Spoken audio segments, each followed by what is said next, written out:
Hello प्रिय साथियों, कैसे हो आप सभी। आज हम सीटेट जो आप देखेंगे आगामी आपके दिसंबर में होने वाले हैं, उसके अनाउंसमेंट हो चुके हैं। तो उसी के परिप्रेक्ष्य में आज से हमारी ये पहले हिंदी की वीडियो है, जो लाइन बाय लाइन सीक्वेंस से सिलेबस के हिसाब से हम आपको बताएंगे, तैयारी कराएंगे। तो आइए सबसे पहले देखते हैं कहाँ से हिंदी चालू होती है और कौन कौन से टॉपिक आते हैं। तो उसी के परिप्रेक्ष्य में सबसे आपको तो पता है कि हिंदी का सबसे पहला टॉपिक, किसी भी आप सिलेबस का, किसी भी कोर्स का, किसी भी कॉम्पिटिटिव एग्जाम का तैयारी कर रहे हैं तो सबसे पहला उसमें वर्ण होता है। तो वर्ण से ही स्टार्ट होता है। तो आइए वर्ण से शुरू करते हैं और लाइन बाय लाइन समझते हुए चलेंगे। तो ये छोटी छोटी वीडियो होने वाली है, जो आपका भी ज़्यादा समय नहीं लगेगा और आप आसानी से समझते हुए चलेंगे। जो महत्वपूर्ण है बस उतना ही हमने इस वीडियो में बताने की कोशिश की है। अगर आप एक बार भी समय निकाल के देख लेते हैं तो आपके लिए काफ़ी फायदेमंद होगा।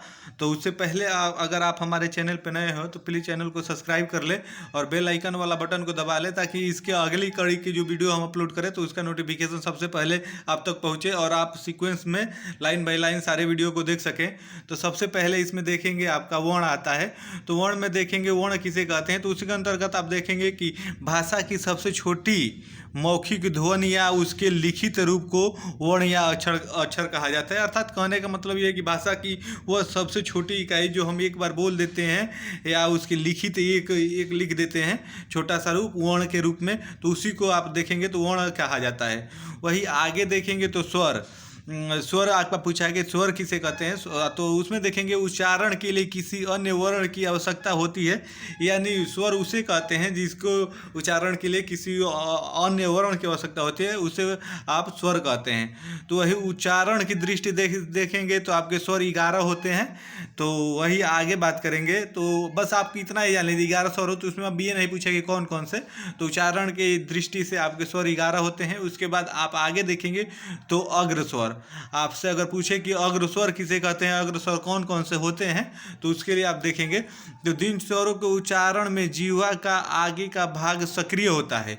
अर्थात कहने का मतलब ये है, जब आप बोलेंगे तो आपका जीव जो होता है उसके आगे का भाग जिसमें सक्रिय होता है उसे अग्र स्वर कहते हैं। उसी में अगर आप देखेंगे तो कौन कौन से अग्र स्वर होते हैं, तो अग्र स्वर आपके देखेंगे तो 5 होते हैं। इसमें ई होता है, ए होता है, उसके बाद बड़ा ए होता है, उसके अ होता है, ई होता है। तो ये आपके 5 अग्र स्वर होते हैं। आप इस बात को ध्यान में रखेंगे। इसमें से दे सकता है, इसमें से दे के पूछ दे कि इसमें से अग्र स्वर कौन है, या पूछ दे कि अग्र स्वर किसे कहते हैं, तो अग्र स्वर कितने होते हैं। इस प्रकार से यहाँ पे देखेंगे आपके प्रश्न बन सकते हैं। तो वही आइए आगे देखते हैं। तो आगे देखेंगे आपका पश्व स्वर आता है। पश्व स्वर किसे कहते हैं, पश्व स्वर होते कितने हैं, ये भी इस प्रकार के प्रश्न बनते हैं। तो सबसे पहले पश्व स्वर के बारे में जानेंगे। तो उसमें देखेंगे तो स्वरों के उच्चारण में जीवा का पीछे का भाग सक्रिय होता है, उसे पश्व स्वर कहते हैं। अर्थात ये तो जाहिर सी बात है, तो आप समझ सकते हैं कि जिसमें पीछे का भाग आपका सक्रिय होगा उसे पश्व स्वर कहते हैं। तो इसमें भी आप देखेंगे तो आ होता है, ऊ होता है, बड़ा ऊ होता है, ओ होता है, औ होता है, आ होता है। इसमें भी आपके 1 2 3 4 5 6 होते हैं। आप इसको भी ध्यान में रखेंगे तब आपके पश्व स्वर 6 होते हैं और अग्र स्वर 5 होते हैं। आप इस बात को ध्यान में रखेंगे। इसी प्रकार से आपके प्रश्न देखेंगे आपके सीटेट में बनते हैं। तो आइए वही आगे देखते हैं। समृद्ध स्वर। समृद्ध स्वर किसे कहते हैं, समृद्ध स्वर होते कितने हैं, ये इस प्रकार के प्रश्न बन सकते हैं। तो उसमें आप देखेंगे तो जिन स्वरों के उच्चारण में मुंह कम खुलता है समृद्ध स्वर कहलाता है। सीधी सी बात आप इतना समझिए, जिन आप वर्ण का नहीं, इसमें स्वर का, जिस भी स्वर का आप अगर उच्चारण कर रहे हैं, मुंह से बोल रहे हैं और आपका मुख कम खुल रहा है, तो वो समझ लीजिएगा कि वो समृद्ध स्वर है। आप इसमें देखेंगे ई और ऊ, इसमें 2 होते हैं। आप इसको ध्यान में रखेंगे। आइए वही आगे देखेंगे। तो आगे अगर इसमें आपका अगला पॉइंट है इसमें कि उच्चारण के आधार पर स्वर के भेद कितने होते हैं। आपका पूछ दे कि उच्चारण के आधार पर स्वर के कितने भेद होते हैं, तो आपके उच्चारण के आधार पर आपका ये बताते हैं स्वर के कितने भेद होते हैं। तो सबसे पहले देखेंगे उसमें आपका हर्ष स्वर आता है। तो हर्ष स्वर देखेंगे तो हर्ष स्वर में आप समझेंगे जिन स्वरों के उच्चारण के समय एक मात्रा का समय लगता है। अर्थात सीधी सी इतना समझिए, जिन स्वरों को उच्चारण के समय एक मात्रा का समय लगता है उसे हर्ष स्वर कहते हैं। आपके हर्ष स्वर 4 होते हैं। तो जिसमें देखेंगे अ होता है, ई होता है, ऊ होता है, री होता है। आपके हर्ष स्वर 4 होते हैं। आप इस बात को ध्यान में रखेंगे। वही दीर्घ स्वर की यहाँ पे बात की जाए तो जिन स्वरों के उच्चारण के समय दो मात्रा का समय लगता है उसे दीर्घ स्वर कहते हैं, अर्थात हर्ष स्वर से ज़्यादा डबल। जिसमें दो मात्रा का समय लगता है वहाँ पे आपके वो दीर्घ स्वर होते हैं। दीर्घ स्वर में देखेंगे आपका आ होता है, ई होता है, उसके बाद आपका देखेंगे तो ए होता है, बड़ा ए होता है, ओ होता है, औ होता है। तो इसमें आपके ये दीर्घ स्वर में आते हैं, तो आप इस बात को ध्यान में रखेंगे। अगर इसमें से आपको दे दे और पूछ दे कि दीर्घ स्वर कौन सा है, तो आपको अगर जानकारी रहेगी तो आप आसानी से लगा देंगे। आइए वही आगे देखते हैं। तो आगे देंगे आपका एक लुप्त स्वर आता है। लुप्त स्वर के बारे में पूछता है कि लुप्त स्वर किसे कहते हैं, जैसे लिख देगा, आपका ऑप्शन दे देगा, उसमें बोल देगा इसमें से लुप्त स्वर कौन सा है। तो आपको सबसे पहले लुप्त स्वर के बारे में जानकारी होनी चाहिए कि लुप्त स्वर आखिर कहते किसे हैं। तब आपका कोई भी ऑप्शन बनेगा तो आप वहाँ से आसानी से कर लेंगे। तो उसमें आप देखेंगे जिन स्वरों के उच्चारण के समय दो मात्रा से अधिक, यानी दो मात्रा से अधिक का समय लगता है, वहाँ पे आप देखेंगे तो वहाँ पे लुप्त स्वर कहा जाता है। आप वही जैसे में देखेंगे ओम, ओम जो आपका लिखा जाता है, ओम आपके लुप्त स्वर में आता है। तो आप इस बात को ध्यान में रखते हुए चलेंगे। आइए वही स्वर की बात करें। स्वर की बात करें कौन कौन से स्वर हैं, तो उसके बारे में आपको छोटी सी एक स्लाइड में आपको ये सारा कंफर्म हो जाएगा। तो आइए यहाँ पे देख लेते हैं। तो हर्ष स्वर की बात की जाए तो हर्ष स्वर में देखेंगे आपका अ आता है, ई आता है, ऊ आता है, री आता है। आप इस बात को ध्यान में रखेंगे। वही दीर्घ स्वर की बात की जाए तो आ आता है, बड़ी ई आता है, ऊ आता है, ए आता है, उसके बाद बड़ा आता है, ओ आता है, औ आता है। तो ये आपका दीर्घ स्वर में आता है। वही अर्ध स्वर की बात की जाए तो अर्ध स्वर में आपके कौन कौन से आते हैं। तो अर्ध स्वर की बात की जाए तो उसमें आप देखेंगे ई आता है, ये छोटा ऊ है, बड़ा ऊ नहीं है, छोटा ऊ आता है। उसके बाद आ आता है, ए आता है, औ आता है। आप इस तरह से ध्यान रखेंगे। वही वृत्ताकार स्वर का बात पूछे तो वहाँ पे आप देखेंगे, वहाँ पे भी आपका आ जाता है, ऊ आ जाता है, छोटा ऊ आ जाता है, बड़ा ऊ आ जाता है, ऊ आ जाता है और बड़ा हो जाता है। तो इस प्रकार से इसको भी ध्यान में रखेंगे। वही आपके मूल स्वर पूछे तो मूल स्वर आपको पता होना चाहिए, यही सबसे ज़्यादा पूछता है। इसमें महत्वपूर्ण यही है, मूल स्वर कितने होते हैं, मूल स्वर कौन कौन से हैं, कौन ऑप्शन बना के दे देगा, उसमें पूछ देगा मूल स्वर कौन है, तो आपको पता होना चाहिए। तो इसमें अ, ई, उ, री होता है। आप इस बात को ध्यान में रखेंगे। आपके मूल स्वर यही चार होते हैं जो आपके लिए ये काफ़ी महत्वपूर्ण होते हैं, तो आप इसे ध्यान में रखेंगे। वही आगे देखेंगे तो अग्र स्वर के बारे में अगर आपसे पूछ दे कि अग्र स्वर किसे कहते हैं, अग्र स्वर होते कितने हैं, तो आपको इसके बारे में जानकारी होनी चाहिए।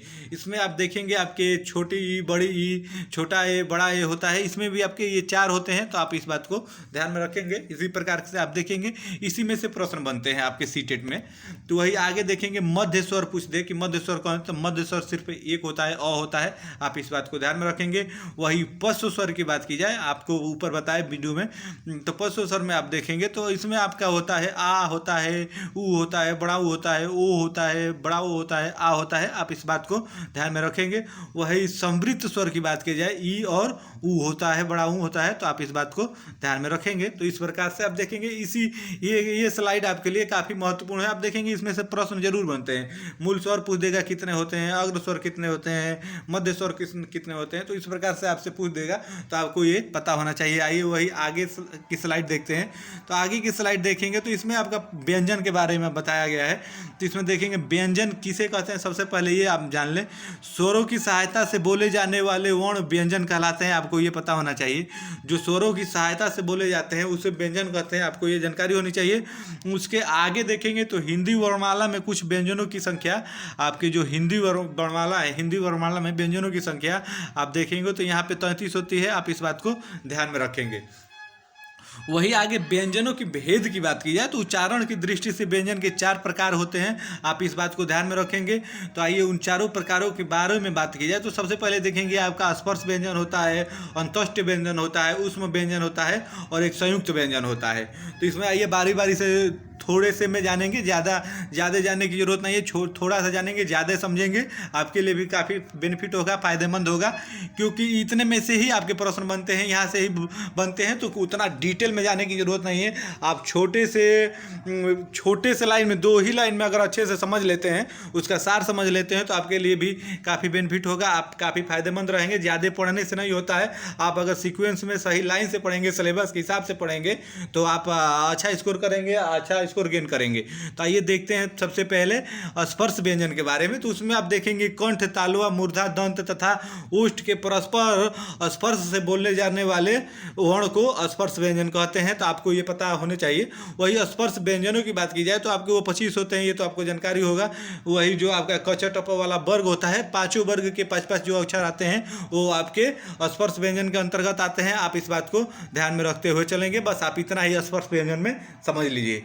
उसके बाद वही अंतोष्ठ व्यंजन की बात की जाए तो इसमें आप देखेंगे जिन व्यंजनों के उच्चारण के समय भीतर से बाहर की ओर शक्ति लगती है, अर्थात जिन वर्णों के बोलते समय भीतर से आपके मुख के भीतर से बाहर की ओर शक्ति लगती है, उसे अंतोष्ठ व्यंजन कहते हैं। ये ट्रेनिंग क्वेश्चन है। आप देखेंगे अंतोष्ठ व्यंजन पे बार बार प्रश्न बनता है, आपके पूछ देगा कि अंतोष्ठ व्यंजन कौन है, वहाँ पे समूह दे देगा, बना देगा, उसमें पूछ देगा।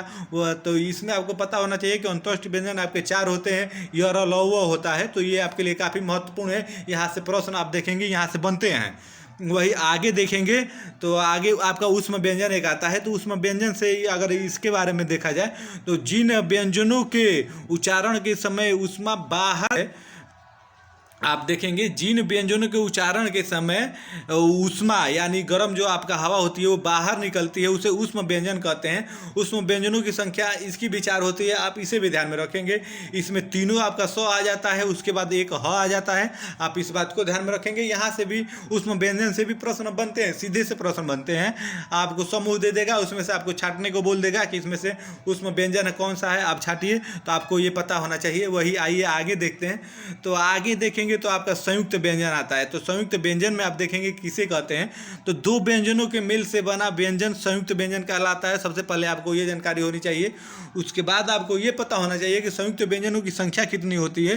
तो आपकी संयुक्त व्यंजनों की संख्या 4 होती है, आप ये भी पता रखेंगे। तो वही आप इसमें देखेंगे कौन कौन से होते हैं संयुक्त व्यंजन। तो आपका कछ, त्र, ज्ञ होता है और एक स्र होता है श्रृंगार वाला। तो आप इस बात को भी ध्यान में रखेंगे। तो वही आप नीचे देखेंगे तो इसका संधि विच्छेद किया गया है। संयुक्त यानी दो व्यंजनों से। तो आप कछ का अगर संधि विच्छेद करेंगे तो क पे आपका हलंत हो जाएगा, यानी आधा क प्लस स लगा देंगे तो इस प्रकार से वो कछा बनेगा। उसके बाद त्र का वैसे ही आधा त्र और र लगाएंगे तो त्र हो जाएगा। उसके बाद ज्ञ का वही ज और ज्ञ लगाएंगे तो आपका ज्ञ हो जाएगा। वही स्र का देखेंगे आधा स और र लगाएंगे तो आपका स्र हो जाएगा। तो इस प्रकार से ये हो जाएगा। वही अब आगे बात करें तो आगे देखेंगे श्वास आयु के आधार पर वर्गों का वर्गीकरण, ये भी आपके लिए काफ़ी महत्वपूर्ण है। श्वास आयु के आधार पर वर्गों का वर्गीकरण कितने भागों में किया गया है ये आपको ये भी पता होना चाहिए। तो उसमें आप देखेंगे तो इसमें दो भागों में व्यक्त किया गया है। एक आपका अल्प प्राण होता है, एक महाप्राण होता है। ये भी ट्रेंडिंग टॉपिक है। आप देखेंगे अल्प प्राण और महाप्राण से आपके प्रश्न बनते ही बनते हैं। तो आप इसको एक बार अच्छे से समझ लेंगे तो फिर आपको बार बार इसे पढ़ने की जरूरत नहीं पड़ेगी। तो उसमें देखेंगे अल्प प्राण किसे कहते हैं। अगर आपसे ये पूछे तो अल्प प्राण जिन वर्णों के उच्चारण में वायु कम बाहर निकलती है उसे अल्प प्राण कहते हैं। आप सीधा सा समझिए, आप मुंह से बोल रहे हैं, अगर आप वहाँ पे हवा बाहर कम निकल रही है तो आप वहाँ समझ लीजिएगा कि ये अल्प प्राण है। यानी अल्प मतलब यही इसी तरह समझ लीजिए कि अल्प मतलब कम होता है। तो कम वायु बाहर निकले वहाँ पे आपका अल्प प्राण होगा। वही अल्प प्राण की बात की जाए तो अल्प प्राण होते कितने हैं, इसके लिए आप सीधा सा समझ लीजिए। क वर्ग, च वर्ग, आपका क वर्ग जो होता है, क यानी क ख ग घ जो उसमें आते हैं आपके वो हो जाएंगे च वर्ग में। वैसे ही इसके बाद देखेंगे आपका इसका इन दोनों वर्गों का पहला और तीसरा और पांचवा वर्ण जो आपका क है, क के बाद ख छोड़ेंगे, ग है। इस प्रकार से करके पहला, तीसरा, पांचवा वर्ग और इसके अलावा आपका य र ल जो अंतस्थ व्यंजन है और सभी स्वर आपके अल्प प्राण के अंतर्गत आते हैं। अगर इतना ही आपके लिए काफ़ी महत्वपूर्ण है। अगर आप इतना देख लेते हैं और समझ लेते हैं तो आपका अल्प प्राण समझिए कि खत्म हो गया। इतने में ही से प्रश्न बनने हैं आपके क वर्ग, आपके च वर्ग के। उसके बाद आप देखेंगे पहला, तीसरा, पांचवा वर्ण और य र ल व और सभी स्वर आपके अल्प प्राण के अंतर्गत आते हैं। तो आप इतना समझ लेते हैं तो समझ लीजिए कि अल्प प्राण आपका तैयार हो गया। उसके बाद वही आगे देखेंगे आपका महाप्राण की बात की जाए तो जिन वर्णों के उच्चारण में वायु अधिक मात्रा में बाहर निकलती है उसे महाप्राण कहा जाता है। आप इतना ही समझ लीजिए, अगर आप कोई भी वर्ण बोल रहे हैं और बाहर अधिक मात्रा में वायु बाहर निकल रही है तो आप वही समझ लीजिए कि वही आपका महाप्राण है। है। और महाप्राण आपके होते कितने ये भी आपके लिए जानना काफ़ी महत्वपूर्ण है, क्योंकि यहीं से प्रश्न बनते हैं। यही आपका जो आपका ये गोला वाला है यही आपके लिए महत्वपूर्ण हो जाता है। प्रत्येक वर्ग यानी जो पांचों वर्ग होता है, क छ ट प वर्ग में 5-5 आते हैं, तो उस पांचों वर्ग के दूसरा और चौथा यानी दूसरा आप पहला वर्ग लेंगे तो क लेंगे, क को छोड़ेंगे ख लेंगे, ग छोड़ तो घ लेंगे। इस प्रकार से दूसरा और चौथा वर्ण, उसके अलावा आपके तीनों स और ह महाप्राण में आते हैं। बस आप इतना ध्यान में हमेशा रखिएगा, आपका महाप्राण से कभी प्रश्न गलत नहीं होंगे, आप हमेशा सही करके जाएंगे। तो ये आपके लिए इतना ही महत्वपूर्ण है, आप इस बात को ध्यान में रखिएगा।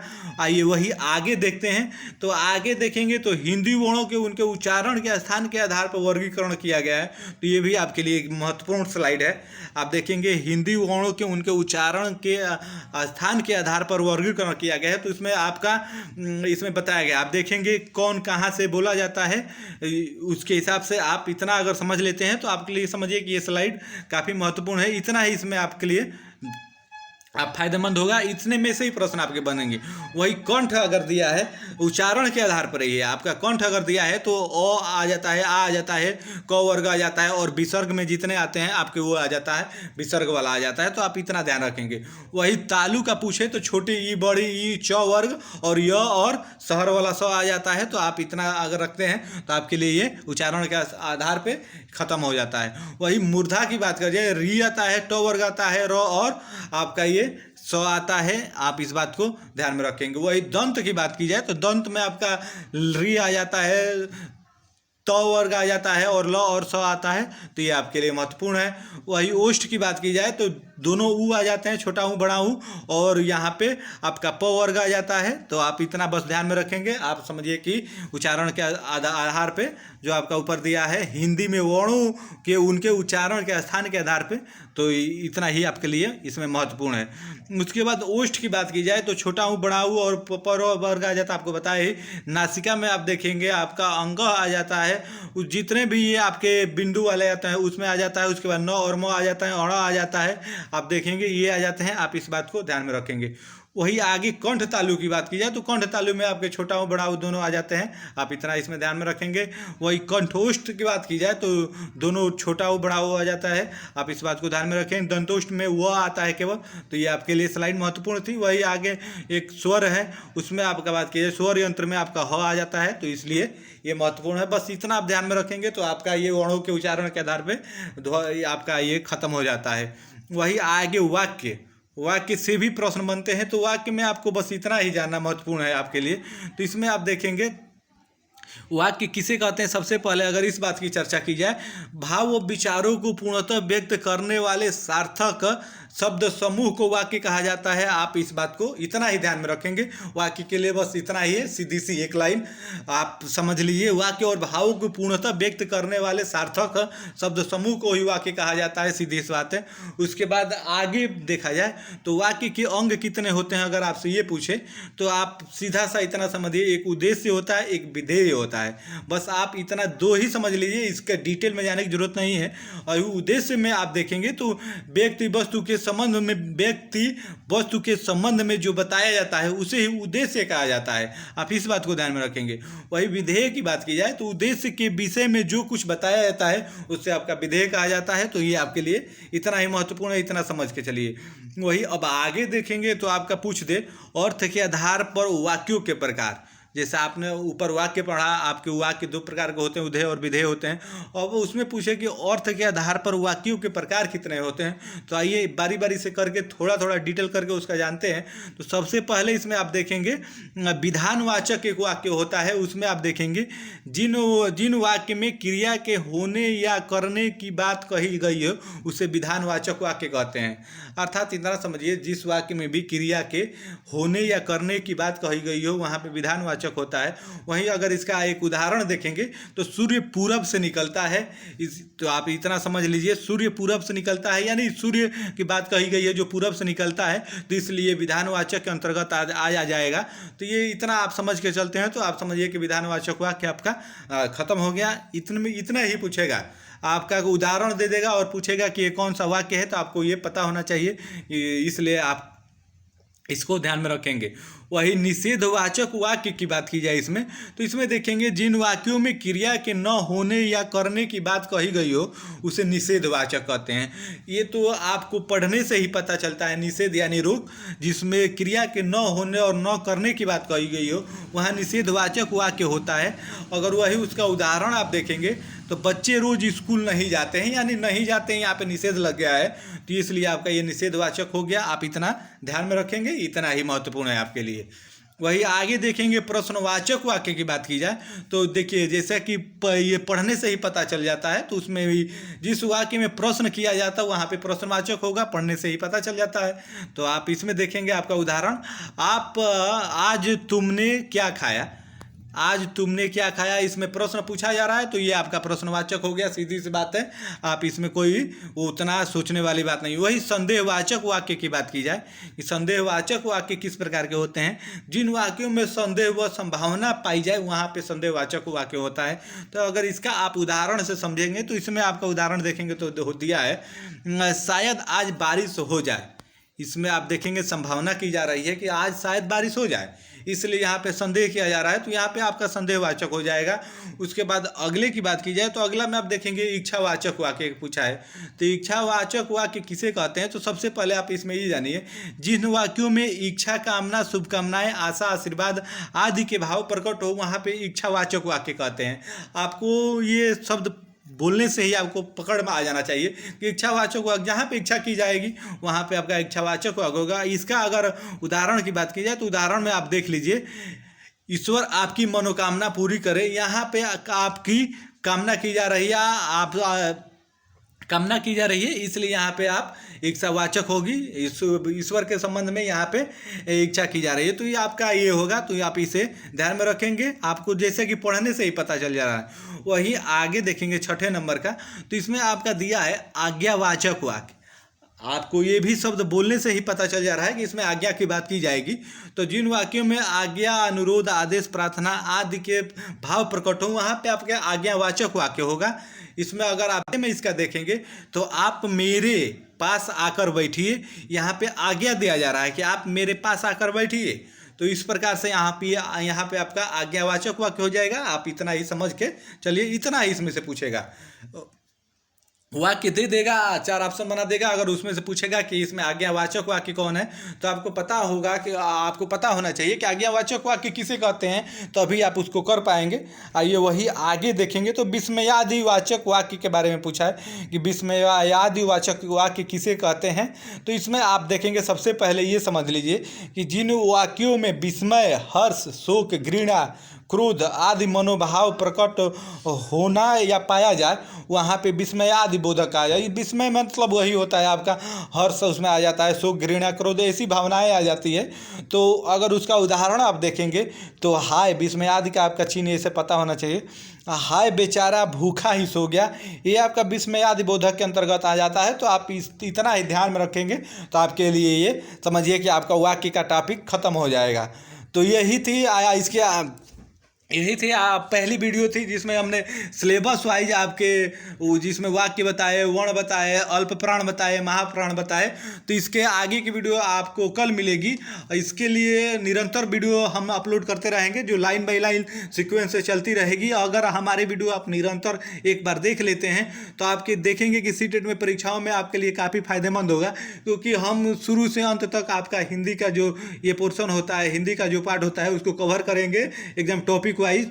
तो अगर आपको ये हमारा टॉपिक पसंद आया हो, अगर वीडियो आपको अच्छी लगी हो तो हमारे चैनल को सब्सक्राइब करिएगा और वीडियो को लाइक करिएगा। आप सभी को धन्यवाद। जय हिंद।